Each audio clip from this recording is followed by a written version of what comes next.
जीवन बगिया ऐसी उलझी, फूल हो गए कम, कांटे ज्यादा, सिमटा जीवन, डूबी सांसें, आना है तो अब भी आजा।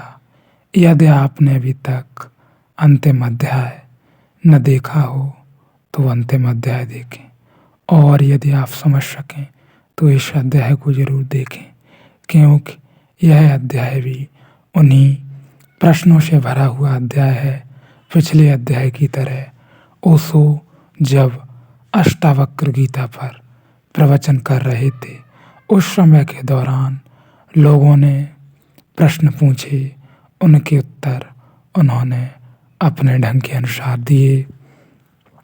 यह जो हमें भ्रांति पैदा होती है, इसके पीछे और भी कारण हैं। इससे पहले हम इस अध्याय में पर चर्चा करें, मैं आपको बता देना चाहता हूँ, कुछ लोगों ने कहा है कि आप ओशो की तस्वीर क्यों लगाते हो। इसके पीछे कोई कारण नहीं है, क्योंकि आप यदि सुन रहे हैं, मुझे सुन रहे हैं, ओशो को सुन रहे हैं, किसी भी राह से गुजरे हुए व्यक्ति को सुन रहे हैं, यदि आप स्वयं राह पर हैं तो आप इतना समझ रहे होंगे, यदि आप स्वयं खोजी हैं कि कोई कुछ नहीं है, चाहे मैं हूँ या कोई और भी शख्स हो जो खोज पर निकला है, या जिसे स्वयं के संबंध में जरा भी आत्मबोध कहें हुआ है, तो वह कुछ भी नहीं रह जाता। या हम ऐसा कहें, हम कुछ भी नहीं हैं, हम नहीं हैं, जो हम हैं वह तो शब्द उपयोगी मात्र हैं। हमारे भीतर परमात्मा बैठा हुआ है, तो हम जिसे भी सुने, जिस ढंग से भी सुने, जानने वाले को, पहुंचने वाले को, खोजी को, या जो कुछ भी कोई भी परमात्मा के संबंध में कुछ भी जानता हो, दुनिया में लाखों करोड़ों लोग हैं। आज तो इतनी तकनीकी की युग है, तकनीकी का युग है, ढेर सारी सुख सुविधाएं हैं, सुनने की, बैठने की, पढ़ने की, यम जम तप करने की, परमात्मा को अनेक प्रकार के ढंगों से जानने की व्यवस्थाएं, सुविधाएं हैं, ऑनलाइन ऑफलाइन, क्योंकि सोशल मीडिया है, इंटरनेट है, किसी को कहीं जाने की कोई ज़रूरत नहीं रह गई है। इसलिए मैं तो केवल इतना कहना चाहता हूँ, आप किसी को भी सुन रहे हों तो आप उसकी बातें सुन लें। या मैं ऐसा कहूँ, हम यदि खोज पर निकले हैं तो हमें अपने भीतर जाना होगा, न कि बाहर कौन क्या कर रहा है, किसके पास क्या है, कौन किस ढंग का खोजी है। कोई धनवान है, कोई महलों में रहता है, कोई झोपड़ों में रहता है। तो इसलिए आप यह निर्धारित नहीं कर सकते कि परमात्मा किसके संबंध में कैसे है, किसने कैसे जाना है, उसके पास उसका क्या मानना है या क्या जानना है, किस ढंग से उसने जाना है। यह तो आप स्वयं जब तक अपने भीतर न जान लेंगे, तब तक आपको पता न चलेगा। इसलिए ख्याल रहे, चाहे कोई भी व्यक्ति हो, हम उसके वस्त्रों पर, हम उसके किसी भी क्रियाकलापों पर संक्षेप न करें। यह मेरा किसी से निवेदन या आग्रह नहीं है, केवल एक जागरूकता की बात है कि यदि वाकई में आप अपने आप को जानना चाहते हैं, गहराई में जाना चाहते हैं अपने आप के में, तो आप किसी की अच्छाई या बुराई न पकड़ें। आप निरंतर निरंतर निरंतर यात्रा में रहें। यात्रा में रहने के लिए आप किसी को सुनें या समझें, जो भी देखें, विचार करने की शक्ति यदि आपके पास है, फिर आप लाखों लोगों को सुने, फिर भी विचार कर सकेंगे कि मेरे संबंध में क्या सही है और क्या सही नहीं, मैं कहाँ खड़ा हूँ। मैंने इतनी चर्चा इसलिए की कि बहुत से लोग छोटी मोटी बातों पर अटक जाते हैं। कोई कहता है, कोई ओशो की तस्वीर लगा रहा है, कोई बोल रहा है मुझसे कि आप ऐसा न करें, कोई कह रहा है आप वैसा न करें। निश्चित ही आप कहीं बीच में अटक जाएंगे।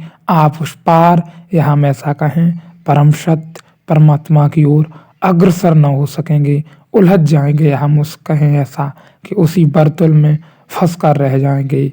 हम ऐसा कहें जब हमें अच्छे और बुरे दोनों से ऊपर उठ जाना होता है, तभी हमारी धार्मिक यात्रा संभव हो सकती है। यह यात्रा केवल और केवल, मैंने पिछले अध्यायों में भी कहा है, मेरे साथ जो लोग भी रहे हैं, अपने अंतरतम स्वरूप, अपने गहरे से गहरे स्वरूप को जान लेने भर की यात्रा है और कुछ भी नहीं है। इस यात्रा के में आपको अपने अंतरतम में उतर जाना है, बस अपने भीतर धीरे धीरे ध्यान में उतर जाना है। कोई विधि नहीं है, कोई समय नहीं है। जब भी समय मिले आपको, आप घर में हैं, परिवार में हैं, व्यवसाय में हैं, जहाँ भी हैं, जिस ढंग से भी हैं, आप अपने भीतर उतर जाएं। जैसी भी स्थितियाँ परिस्थितियाँ हों, जो भी ढंग हो आपका, आप अपने अनुसार उपयोगी होकर अपने भीतर उतर जाएं। क्योंकि स्वयं को जान लेने भर की यात्रा है यह, बस और कुछ भी नहीं है। यही मैं आपसे कहना चाहता हूँ। आप छोटी मोटी बातों में न अटक जाएं। आप बस निरंतर अपने भीतर गहराई में पहुँचें, ध्यान में रहें, फिर निर्णायक आप ही होंगे। और जिसको भी आश्चर्यबोध की घटना हुई, जिसने जाना अब तक ध्यान में रहते हुए कि मैं न तो शरीर हूँ, न मन हूँ, न बुद्धि हूँ, न जहाँ तक सांस हूँ, सांस से भी कुछ परे हूँ मैं। इसलिए ख्याल रहे, जिसने भी जाना है अब वह स्वयं निर्णायक है, उसके हाथ में सत्ता है। वह चाहे जिस तरफ मुड़े, या मैं ऐसा कहूँ वह स्वयं ही निर्णायक है। अब परमात्मा के संबंध में उससे कहने को कुछ भी नहीं बचा है। हम जब तक अपने आप को न जान लें पूर्ण रूप से, हमारी यात्रा पूर्ण नहीं हो सकती। हम निरंतर निरंतर अपने भीतर खोज में रहें, यही इतना काफ़ी रहेगा। यह जो हमें भ्रांति पैदा होती है, इसके पीछे और भी कारण हैं। सभी को ऐसा ख्याल है कि बचपन बड़ा सुंदर था, स्वर्णिम सभी को। हालांकि बच्चों से पूछो, कोई बच्चा इस बात के लिए राजी नहीं कहने को कि स्वर्णिम काल बचपन है। बच्चे जल्दी से जल्दी बड़े होना चाहते हैं। बच्चा बाप के बगल में कुर्सी पर खड़ा हो जाता है और कहता है, देखो तुमसे बड़े। वह उसकी आकांक्षा का सबूत है। वह चाहता है तुमसे बड़ा हो जाए। एक छोटे बच्चे को स्कूल में एक शिक्षक ने मारा। उसने कुछ भूल चूक की थी। मारने के बाद उसे फुसलाया, समझाया और कहा, बेटा देख, यह मैं मारता हूँ इसलिए कि तुझे मैं प्रेम करता हूँ। उस बेटे ने आंख से आंसू पोंछते हुए कहा कि प्रेम तो मैं भी आपको बहुत करता हूँ, लेकिन प्रमाण अभी नहीं दे सकता। छोटे बच्चे से पूछो, वे जल्दी से जल्दी बड़े हो जाना चाहते हैं, लेकिन बाद में याद रह जाती है कि सिर्फ बचपन बड़ा सुंदर था। कैसे हो सकता है बचपन सुंदर? क्योंकि तुम बचपन में बिल्कुल ही परतंत्र थे, हर बात के लिए असहाय थे, दीन थे, और हर बात के लिए तुम्हें किसी का मुंह तकना पड़ता था। ऐसी परतंत्र अवस्था, ऐसी स्वतंत्रताहीन अवस्था कैसे सुंदर हो सकती है? लेकिन बाद में यही याद रह जाती है कि बचपन बड़ा सुंदर था। मनोवैज्ञानिक कहते हैं इसके पीछे एक कारण है। आदमी का मन जो दुखपूर्ण है उसे भुला देता है, क्योंकि दुख को याद रखना कठिन है। दुख इतना ज़्यादा है कि अगर हम दुख को याद रखें तो हम जी न सकेंगे। तो जो दुखपूर्ण है उसे हम हटा देते हैं, उसे हम अचेतन में गर्त में डाल देते हैं, और जो सुखद सुखद है उसकी फूल माला बना लेते हैं। जैसे जैसे हम आगे बढ़ते जाते हैं, जो सुखद है उसको इकट्ठा करते चले जाते हैं, जो सुखद नहीं है उसे छोड़े चले जाते हैं। तो पीछे के संबंध में हम जो भी वक्तव्य देते हैं वे सब गलत होते हैं और यही स्थिति बड़े पैमाने पर समाज के संबंध में सही है। हम सोचते हैं कि अतीत में सब सुंदर था, सब स्वर्ण युग अतीत में हो चुकी। यह बात हर हाल में गलत है, क्योंकि अगर अतीत इतना सुंदर था तो यह वर्तमान उसी अतीत से पैदा हुआ है। यह और भी सुंदर होना चाहिए। अगर बचपन इतना सुंदर था तो जवानी उसी बचपन से आई है। यह बचपन से ज़्यादा सुंदर होनी चाहिए। अगर जवानी सुंदर थी तो बुढ़ापा जवानी से आया है। बुढ़ापा जवानी से भी ज़्यादा सुंदर होना चाहिए। और अगर जीवन तुम्हारा सचमुच आह्लाद था तो मृत्यु भी नृत्य होगी, उत्सव होगी, क्योंकि मृत्यु उसी जीवन का सार निचोड़ है। ख्याल रहे, यह बड़ी गहरी बात है, बड़ी गहरी बात है। यदि तुम्हारा सारा जीवन आह्लादित रहा, आनंदपूर्ण रहा, तुम सुखद जीवन व्यतीत किए, तो तुम्हारी मृत्यु एक उत्सव होगी, क्योंकि मृत्यु जीवन का निचोड़ ही तो है। इसलिए उत्सव होगी वह। और कृष्ण ने तो कहा है मृत्यु उत्सव है, मृत्यु अमृत है। मृत्यु का जो स्वाद चख लेता है, जो जान लेता है, मृत्यु उसके लिए अमृत हो जाती है। ख्याल रहे, यह वही बात है।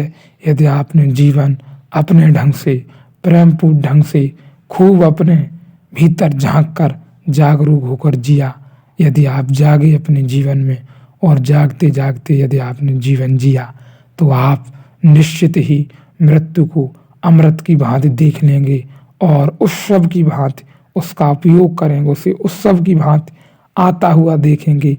यह बड़ी गहरी बात है, क्योंकि मृत्यु उसी जीवन का सार निचोड़ है।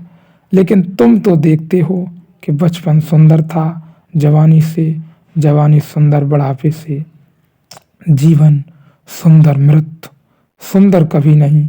यह तो तुम दुख को छोड़ते जाते हो, सुख को चुनते जाते हो। सुख तुम्हें मिलता तो नहीं, लेकिन जो भी क्षण भंगुर स्मृतियाँ रह जाती हैं उन्हीं को तुम सजा संवार कर रख लेते हो। तुम आए हो उन्हीं समाजों से जिनको लोग स्वर्णयुग कहते हैं, सतयुग कहते हैं। यह कलयुग सतयुग में पैदा हुआ है। अगर यह कलयुग बुरा है तो कहावत है कि फल से वृक्ष का पता चलता है। अगर फल गलत है तो वृक्ष सड़ा हुआ रहा होगा, बीज से ही सड़ा हुआ रहा होगा। तुम सबूत हो इस बात के कि सारा मनुष्य जाति का अतीत तुमसे बेहतर तो नहीं रहा, किसी हालत में नहीं रहा। तुमसे शायद बुरा भले ही रहा हो, तुमसे बेहतर तो नहीं हो सकता, क्योंकि तुम उसके फल हो। तो पहली तो मैं यह भ्रांति तुम्हारे मन से हटा देना चाहता हूँ। मैं तुमसे यह भी नहीं कहना चाहता हूँ कि तुम श्रेष्ठ हो, तुमसे यह भी नहीं कहना चाहता कि तुम निकृष्ट हो। तुमसे मैं एक बात बहुत सीधी सादा प्रस्ताव करता हूँ कि तुम वैसे ही हो जैसे सदा से मनुष्य रहा है। इसलिए यह चिंता छोड़कर इस बात पर ध्यान दो कि कुछ मनुष्यों ने कभी कभी जीवन में क्रांति की है। ख्याल रहे, यह बड़ी गहरी बात है। कुछ ही मनुष्यों ने उस परम सत्य को जाना है, या हम ऐसा कहें उस परम पिता को जाना है, जिससे जानने से सारे बंधन, सारी रीतियाँ कुरीतियाँ नष्ट हो जाते हैं, या हम ऐसा कहें एक सौंदर्य प्रस्तुत हो जाता है। ख्याल रहे, कुछ ही लोगों ने जाना है। इसलिए मैंने सर्वप्रथम कहा था कि बहुत से लोग हैं किसी को सुनने जाते हैं, या हम ऐसा कहें परमात्मा को जानने की राह पर निकलते हैं, लेकिन वे जानने भर में ही भटक जाते हैं और सारे जीवन भर उसी वर्तुल में घूमते रहते हैं। कहीं से विधियां पकड़ते रहते हैं, कहीं शास्त्र खोजते रहते हैं, तो कहीं गुरु बदलते रहते हैं, या हम ऐसा कहें कहीं गुरुओं की कमियां पकड़ते रहते हैं, तो कहीं अच्छाइयाँ पकड़ते रहते हैं, उनमें रस लेते रहते हैं। कहीं किसी का धन देखने लगते हैं, तो कहीं किसी के महल से प्रभावित हो जाते हैं, लालच आ जाता है। इसलिए ख्याल रहे, यह बड़ी गहरी बात है। जितने भी लोग स्वयं को जानने की राह पर निकलते हैं, या हम ऐसा कहें उस परम को जानने की राह पर निकलते हैं, उनमें से कुछ ही पार कर पाते हैं, एक ओर से दूसरी ओर निकल पाते हैं। न कुछ वहाँ जहाँ घूम रहे थे कोल्हू के बैल की भांति आंखों पर पट्टी बांधे, वहीं घूमते घूमते घूमते घूमते जीवन नष्ट कर लेते हैं। पट्टियाँ तो कोई दो चार ही अपनी खोल पाते हैं, और उन्हें यह ख्याल आता है कि अब बस जाना है या जानना है, मानने का कोई सवाल नहीं है। तब वे जागते हैं और जानते हैं कि आखिरकार अल्टीमेटली सत्य क्या है। तब वे पाते हैं कि हाँ, तो जितनी भी मैं यम नियम जप साधना विधि जो भी मैं पकड़ता था, जिससे भी पकड़ता था, जहाँ भी पकड़ता था, वहीं गड़बड़ थी। क्योंकि सत्य तो नग्न है, बिल्कुल नग्न है, वहाँ तो कुछ है ही नहीं, उसके अलावा वहाँ कुछ भी नहीं है। तो हम विधियों से, जप से, तप से, मंत्रों से, वेद पुराणों से, शास्त्रों से या गुरुओं के माध्यम से कैसे जान सकते हैं। मैंने कहा, पहले भी कहा, आप किसी को भी सुने, देखें, समझें, विचार करें और अपने भीतर उतरें। आपके भीतर ही मार्ग छुपा है, कोई आपको आपके भीतर नहीं ले जा सकता। इस दुनिया में बहुत से व्यक्ति हुए, महापुरुष हुए, जानने वाले, लेकिन ख्याल रहे उन्होंने स्वयं को जाना। बुद्ध ने स्वयं को जाना, महावीर ने स्वयं को जाना, विवेकानंद ने स्वयं को जाना, रामकृष्ण ने स्वयं को जाना, ओशो ने स्वयं को जाना। उनके भीतर जो घटा, उन्होंने अपने ढंग से, अपने अपने ढंग के अनुसार कहा, स्थितियों परिस्थितियों के अनुसार कहा। लेकिन ख्याल रहे, फिर भी मनुष्यों ने अपनी टांगें बीच में अड़ाई और वह पूछा जो बिल्कुल निसर्थक था, या मैं ऐसा कहूँ बिल्कुल ही नीच से नीच बातें पूछी, जो आज का मनुष्य भी वही सब खोज रहा है। धन कैसे मिल जाए, जहाँ तक हमारी शादी कैसे हो जाए, शादी हो गई तो हमारा घर कब बन जाए, हमारा घर बन गया तो हमारे बच्चे कैसे हो जाएं, हमारे बच्चे हो गए तो हम प्रतिष्ठावान कैसे हो जाएं, हम ये कर लें, हम वो कर लें। यही सारे प्रश्न आज के मनुष्य के भीतर छाए हुए हैं, और यह मनुष्य के भीतर सदा से छाए रहे हैं, आगे भी छाए रहेंगे। इसलिए मैं कह देता हूँ, यहाँ से निकलना, वर्तुल से अपनी आँखों की पट्टी खोलकर निकलना, या हम ऐसा कहें जो ये चक्र है, एक गोलाकार चक्र है, इसी में घूम फिर के तुम ध्यान में चले जाते हो, ध्यान से तुम विधियाँ पकड़ लेते हो।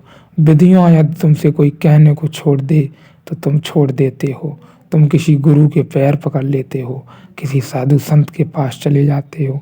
और यदि तुम्हें पता पड़ जाए कि वहाँ उसके पास भी कुछ नहीं है, तो वहाँ से तुम निकल के किसी अन्य सिद्ध योगी के पास चले जाते हो।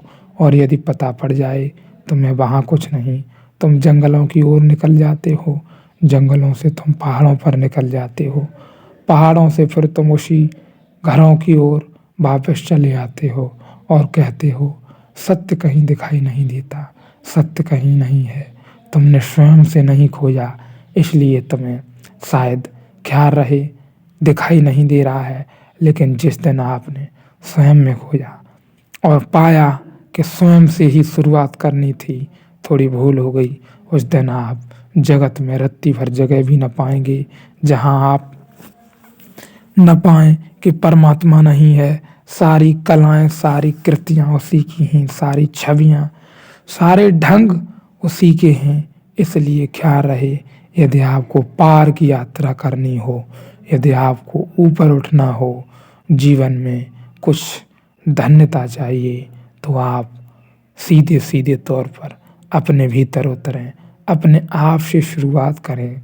किसी को भी सुने, किसी को भी देखें, इससे कोई फ़र्क नहीं पड़ता।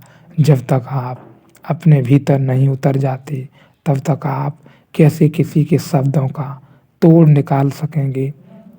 क्योंकि शब्द भिन्न भिन्न भिन्न भिन्न स्थितियों में कहे गए होते हैं। जिसके भीतर जो घटा होता है, उसके अनुसार उसने उन शब्दों को अपनी वाणी दी होती है। इसलिए यह कहना कि आपके अनुसार या आपकी खोज में किसी के शब्द उपयोगी हों, हो सकता है आपको बड़ी खोज करनी पड़े स्वयं को लेके। आपको किसके शब्द जरा सी चोट कर जाएं और आप अपने भीतर प्रवेश कर जाएं। इसलिए ख्याल रहे, आप अपने भीतर निरंतर ध्यान में रहें। अपने भीतर से ही मार्ग निकलेगा, वहीं सारे प्रश्नों के उत्तर छिपे हुए हैं। तुम वैसे ही जैसे मनुष्य सदा से मनुष्य रहा है। इसलिए यह चिंता छोड़कर इस बात पर ध्यान दो कि कुछ मनुष्यों ने कभी कभी जीवन में क्रांति की है। तुम सबकी चिंता भी भूल जाओ।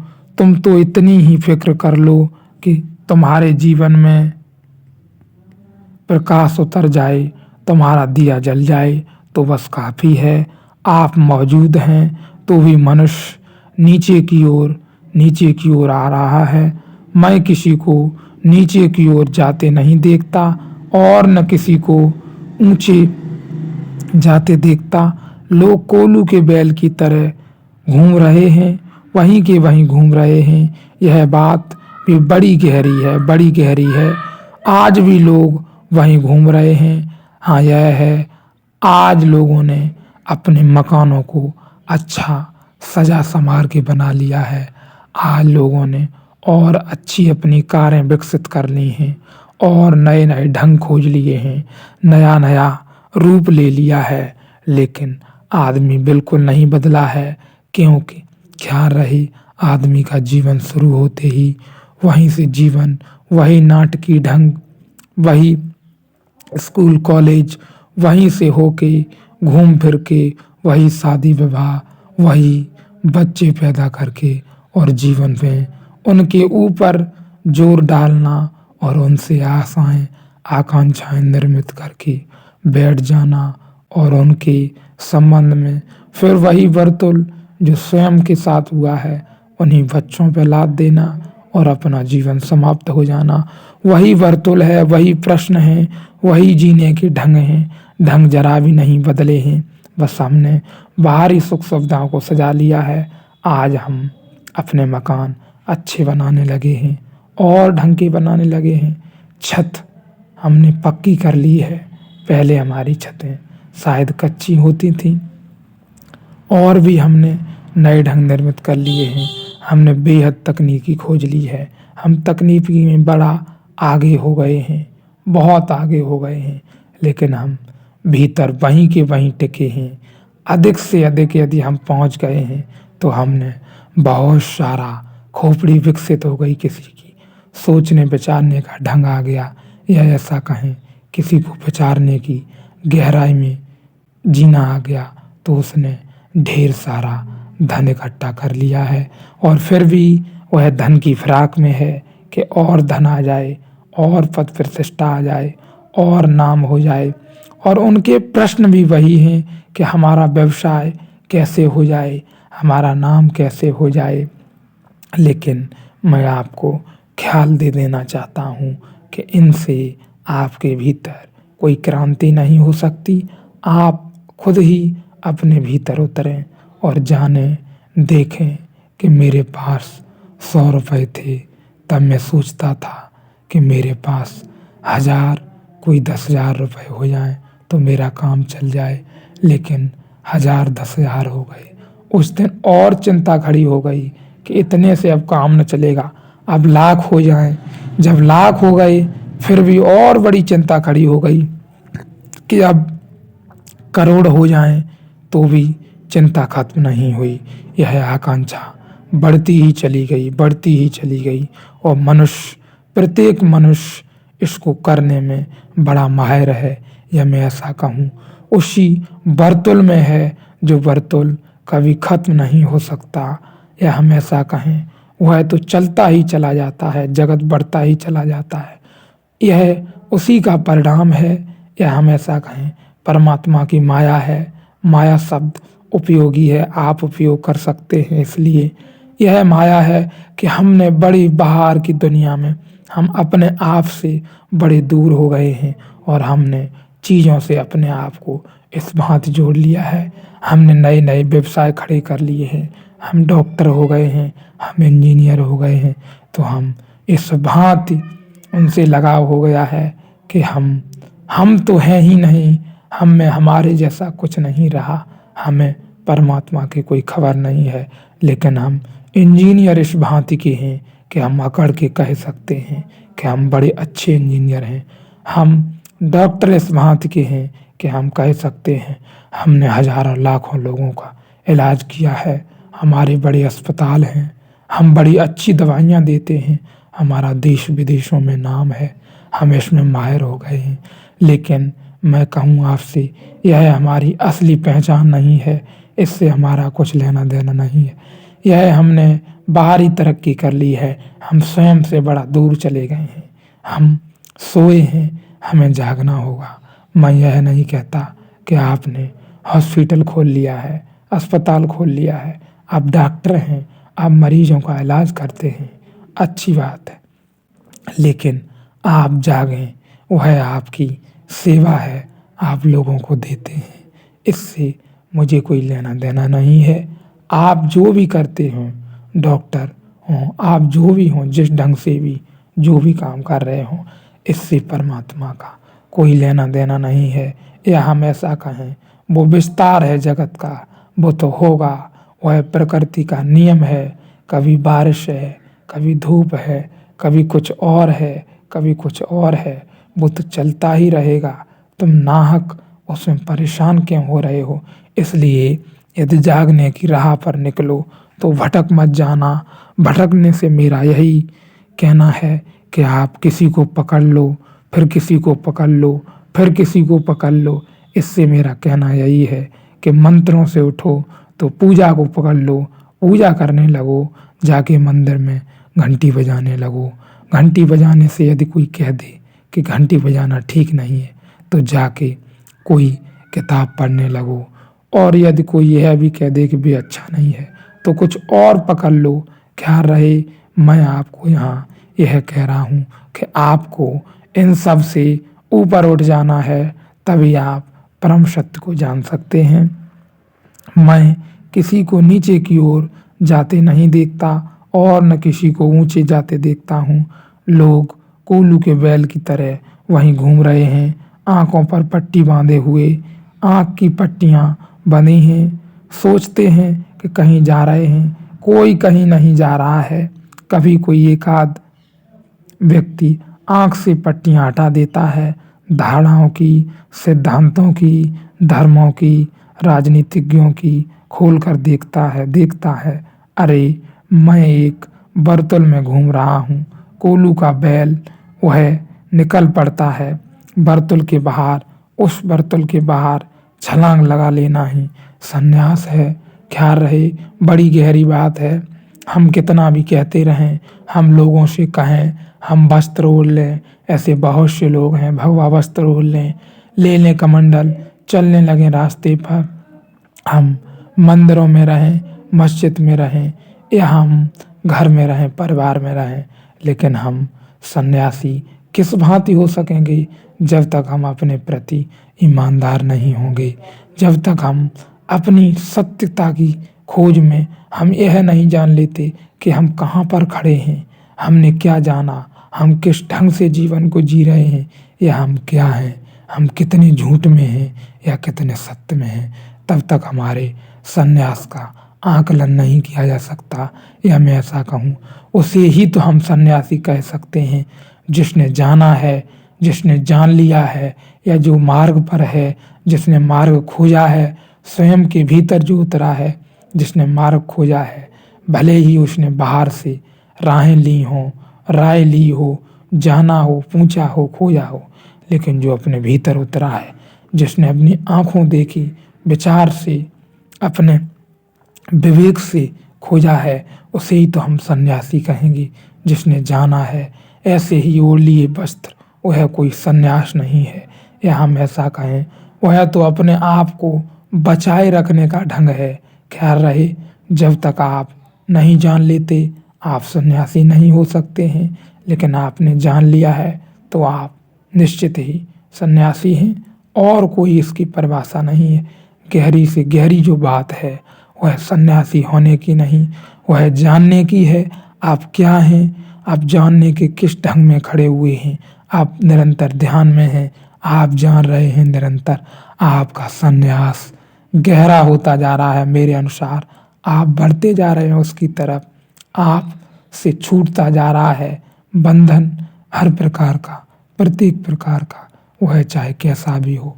और यदि आप छोड़ने के चक्कर में भाग रहे हैं कहीं, तो आप छोड़ नहीं रहे हैं, बल्कि हिसाब किताब लगा रहे हैं।